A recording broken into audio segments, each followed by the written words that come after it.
Hey guys, Steve from StarkWestParts.net. This is just a video. I tore this car apart and I'm like, why don't I just go ahead and spend a couple minutes showing some people what's behind the dash. I don't know. Might be useless, but a couple of you guys might learn something on this, so I figured I'd go ahead and snap it off real quick. So anyway, I removed the dash on this car. It's an 88. Again, pretty much the same for most of them. But your stock ECU is located right there. And there is a fuel pump, main ECU and fuel pump relay. They don't go bad often, but when they do, it can cause a lot of problems. That is your ECU and fuel pump relay right there. So it's held in by one Phillips head. Best way to get to it is remove the ECU and basically get a 90-degree small Phillips back there. But get asked that all the time. That's the location of that. There is your blower motor. If you ever remove any of these AC components, it really has to go in this order from passenger side on. So the blower motor first, there is your evaporator, and this is the heater core. The heater core there's a couple things there that fails. There is a on the back of that, there is a copper line that is known to rust and can get a hole in it. That's a problem. That's a faulty area that a lot of people run into.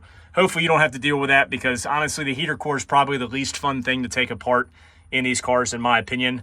I got a couple good ones if you ever need one, but hopefully I'm praying you don't have to go there if it's not necessary. So there's your computer for your automatic seat belts, right underneath of the radio. But again, this is the order in which all this needs to come out if you need to service any of this. I'll walk around to the other side of the car real quick. I'm going to show you all, if you're having issues with your foot face defrost, your actuators as far as changing direction of the airflow, this is a very common problem on these as well. Here's your foot face actuator. There's supposed to be a rubber boot here that, and this holds vacuum so that when you switch your direction for where your vents blow, this moves, and you've got again, this is missing, so this one would not work. That is replaceable. Again, kind of a pain in the butt. You can replace that without taking out the unit itself, but that is, if you've got a rip in this boot, which typically happens where the boot's destroyed, that's probably the main reason why your vent to footwell airflow directional controls are not working. So anyway, another quick thing, some guys have asked about doing an automatic to manual car swap, transmission swap on these. This is the bracket that a lot of people forget about.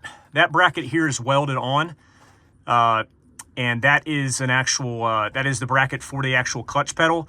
So if you get a swap kit, basically, including the pedals, you also need that piece as well, or you need to fabricate something, because that is, it's about an inch down from the automatic cars that don't have this. So your pedals won't line up and you won't have a mounting point if you don't have that when you do your swap. So just heads up for you swap guys looking to do, transmission swap guys looking to do that.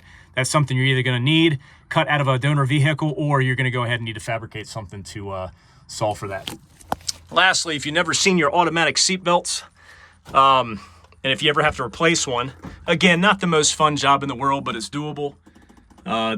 This is your assembly. So you basically have 10mm bolts holding that in all the way around. And then the tape just basically goes into a track assembly there. Those don't need to be removed. That actually stays put. But that assembly there is, you have to drop the headliner. You have to pull those rear panels there in order to get to your automatic belts. But if you ever need to replace it, it's just a process. It's not the end of the world, but again, not the most fun thing to do, but it's doable. I just want to go ahead and give you guys a view of it so you've seen it. Anyway, again, just a quick view of the inside of the car once I've got it apart. Maybe this was helpful to somebody. All right, guys, take care.